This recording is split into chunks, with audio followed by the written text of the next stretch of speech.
Terra Firma! Olá pessoal, eu sou o professor Luiz Roder, esse aqui é o canal Terra Firma Society. Vou convidar você para deixar like, dislike, se inscrever no canal, agradecer todo mundo que participa aí, Éder, Macário, Felipe, que é o curador oficial, sempre deixa um monte de coisa interessante, eu sei que nesse vídeo ele vai deixar aqui. Perdão. Neto, Daisy, putz, meus alunos, professores da escola lá, a professora Natália de português, que sempre comenta, que gosta dos poemas, né? Hoje é um dia que ela é meio assim, que ela não gosta muito. Hoje é dia de sexta sombria. E eu vou falar de um cara muito sinistro, um cara que ele foi traído pelo mundo e ele devolveu para o mundo tudo aquilo que o mundo fez com ele. É o Donald Henry Gaskins, o Pee-wee, ou Donald Pee-wee Gaskins. Pee-wee, porque ele era um cara muito pequenininho, muito mirradinho, assim, e ele sofreu muito em função disso. Vamos lá nos dados técnicos dele. Ele nasceu em 13 de março de 1933 no condado de Florence, na Carolina do Sul, nos Estados Unidos, tá? Ele foi executado por eletrocução na cadeira elétrica. Deixa eu ver. Que dia que ele foi executado? Opa! No dia 6 de setembro de 1991. Ele teve uma batalha judicial muito grande, assim, porque no começo ele começou. Vamos entender a história dele. Ele foi a mãe dele era uma mulher que tinha vários homens. Dá a entender que ela trabalhou como prostituta, ela batia muito nele. Ela deixava alguns clientes abusarem dele, tá? Então ele não tinha o pai, ele não sabia que era o pai. O pai dele foi embora. Pode ter sido um dos clientes dela. E logo como criança ele já sofria muitos abusos psicológicos, físicos e deste modo que eu falei. Então a mãe, ele via a mãe dele atender os homens, ele tinha essa relação muito complicada e ela muitas vezes, se o cara pagasse, ela colocava o Pee-wee, o Donald Gaskins no meio do negócio, né? E é uma coisa muito horrível, você puder imaginar. Como ele era muito fraquinho, mirradinho, ele também foi abusado muitas vezes por colegas na escola. E ele, logo aos 10 anos de idade, ele formou uma gangue em que ele abusava de outras crianças. Ele e mais dois meninos saíam fazendo isso, eles roubavam outras crianças, roubavam as pessoas, né, roubavam o comércio, não tinha muito, porque eram cidades pequenas, então não tinha como. Ele foi preso muitas vezes, né, e ele abusou da irmã de um amigo dele, que fazia parte dessa gangue. O que aconteceu? Ele foi parar no reformatório. Nesse reformatório, ele sendo muito pequeno, ele virou o motivo, o objeto de abuso dos demais jovens que estavam presos lá. Então, e aí ele criou uma aversão a esse tipo de contato, né? Ao estupro. Porém, como foi o jeito que ele devolveu isso? Ele virou um estuprador serial. Então ele começou com homens. Então uma das coisas que ele mais lá na frente vai se descobrir dele é que, por exemplo, se ele pudesse render um policial e estuprar esse policial, ele faria isso. Por quê? Porque o policial não ia contar para ninguém. Primeiro você já tinha sido rendido por um bandido que era um cotoquinho. E você colocar que ele tinha estuprado. Então, uma das coisas que ele fazia, quando ele conseguia pegar policiais e dominar, ele fazia isso, porque ele sabia que ninguém ia dar parte dele.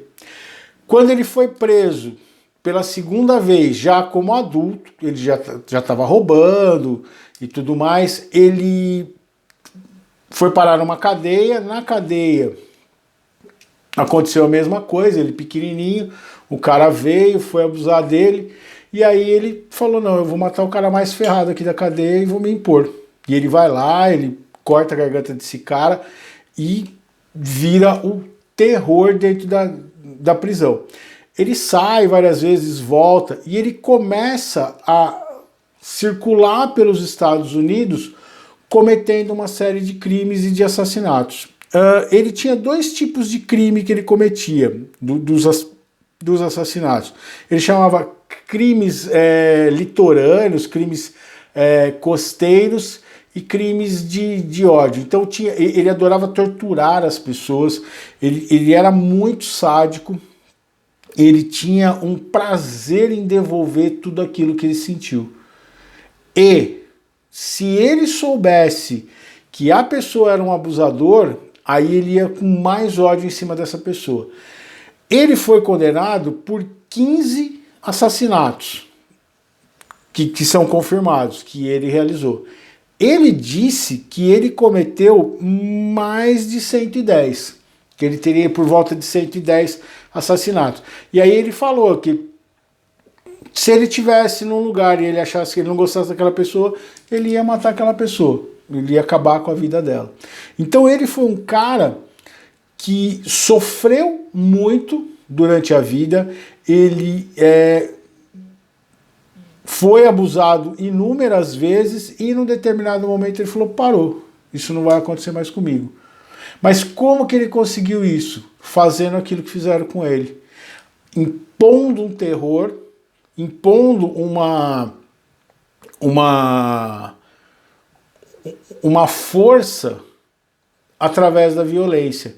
E, para não passar de novo por isso, ele começou a fazer aquilo do que fizeram com ele, principalmente em relação aos abusos. Esses crimes que se chamavam costeiros, né? Ele gostava de, dependendo da pessoa, e aí ele matava homem, mulher, criança, adulto, policial, né? O policial, ele tinha aquela coisa de... Porque ele era um cara totalmente antissistema, né? Porque o que o sistema fez com ele? Ele não teve a casa, porque a mãe dele já detonou a vida logo dele de cara. Ele não teve nenhum amparo do sistema. O sistema, quando o colocou numa instituição, ele não o protegeu. Ele jogou na mão das outras crianças. Quando ele cometeu os seus primeiros crimes, ele foi colocado de volta nesse mesmo sistema. E esse sistema deu o que para ele? Abusos seguidos, violência. Então a única forma que ele achou de dialogar com a vida, com o mundo, era devolvendo tudo aquilo que ele aprendeu do mundo. O quê? Matar, torturar e estuprar. Na ordem invertida, né? Ele torturava, nessa tortura ele incluía a violência sexual e depois ele ia matar. Diz que as pessoas que ele tinha, que era esse outro tipo de crime que ele cometia, que era de quem ele não gostava, ele não tinha o hábito de torturar e tudo mais. Há uma conversa nesse sentido que talvez ele já tenha criado um personagem neste sentido para tornar a história dele mais... você vai ver um pouco dele aqui, elementos do Henry Lee Lucas. Você vai ver ele fazendo algumas coisas que são parecidas com o Henry Lee Lucas. Então, ele já percebendo, ele tinha os 15 crimes que são confirmados, então ele seria executado de um jeito ou de outro. Por que demoraram para executá-lo? Porque quando ele foi condenado uma primeira vez, o Estado que o condenou, como aconteceu na maioria dos Estados Unidos, cancelou a pena de morte. E aí eles comutaram as penas para prisão perpétua. Só que este Estado, ele voltou a fazer, voltou até a pena de morte. E aí a pena dele não foi voltou a valer, tanto que ele vai ser executado na cadeira elétrica. Ele, durante muito tempo, ele sentiu muito orgulho dos crimes dele, Quando ele viu que ele ia ser executado, ele começou um processo de não que ele se arrependeu, mas de fazer uma discussão no sentido de entender que ele tinha sido a vítima e que tudo que ele tinha feito e falado era consequência do que o mundo fez com ele, do que a sociedade fez com ele, como eu falei agora há pouco. Mas isso acabou não pegando, as pessoas não acreditaram, até porque os crimes dele são horrorosos, principalmente o detalhe do sadismo, da tortura, o tempo prolongado, assim, ele ficava às vezes até dias com a pessoa, fazendo tudo que você puder imaginar de horrível e horroroso e de escabroso, assim. Ele vai ter um pouquinho ele é uma mistura de um Henry Lee Lucas, tá? Então ele tem essa coisa de ser um criminoso de oportunidade. Então ele via um momento em que ele podia cometer um crime e ao mesmo tempo colocar essa violência para fora, né? E assim, eu coloco muito parecido com o Henry Lucas, até pelo tamanho pequeno. Ele é um cara, quando você olha as fotos para ele, você fala assim, meu, jamais eu ia acreditar que esse cara era um assassino desse jeito, assim. Cruel, né? E com um número de vítimas tão grande assim. Então, ele acabou deixando uma marca, né? Essa parte, por exemplo, do abuso dos policiais, dele abusar de policiais, tem locais que eles não falam sobre isso, porque é um tema tabu. Então, uma das coisas que ele acabou criando um certo prazer era de abusar de homens. Por quê? Porque ele queria devolver o prazer dele, não era nem nas entrevistas, você vai entender que assim, o prazer dele não era nem a questão do ato sexual em si, mas da dominação e de devolver tudo aquilo que fizeram com ele. Um outro homem sofrer aquilo que ele, como homem, sofreu. Na verdade, ele está ratificando o papel dele como homem. Imagina para o cara que sofreu esse abuso. Imagina imagina ele, a impotência que ele sentia como homem.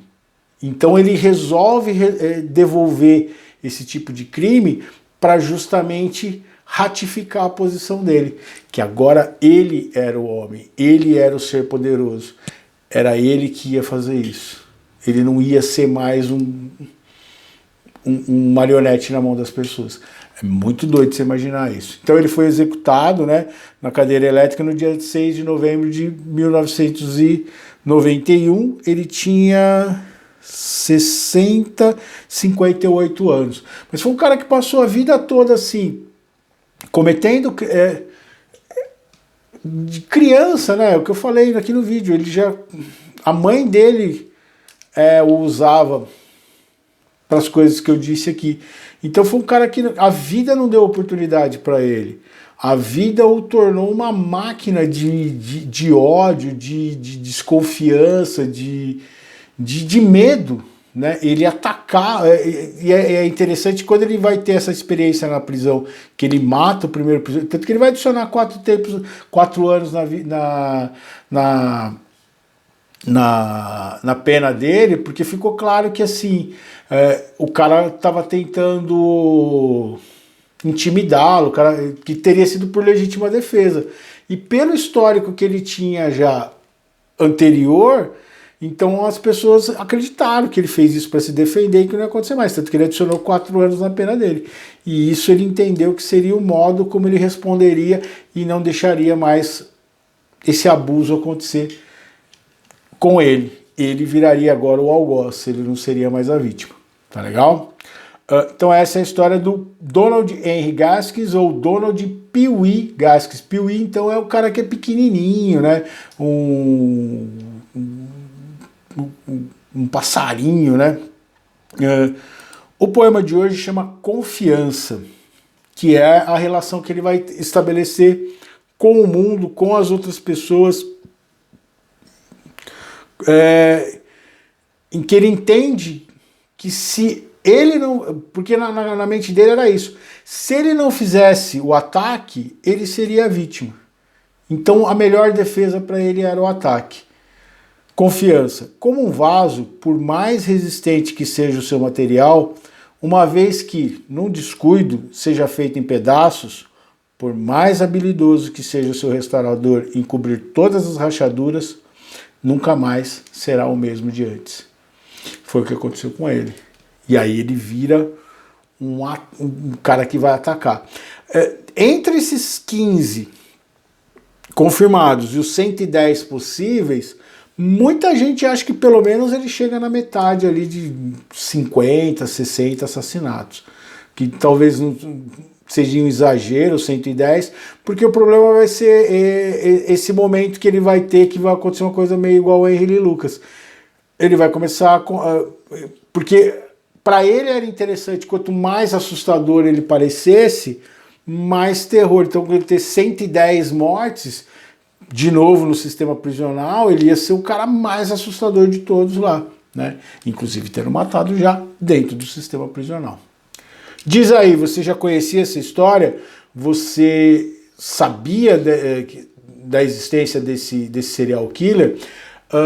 Eu esqueci de dar alguma informação? Escreve aí, deixa o like, o dislike. Se possível, passa o vídeo para frente e eu vejo vocês em outro vídeo de Sexta Sombria. Tchau, tchau.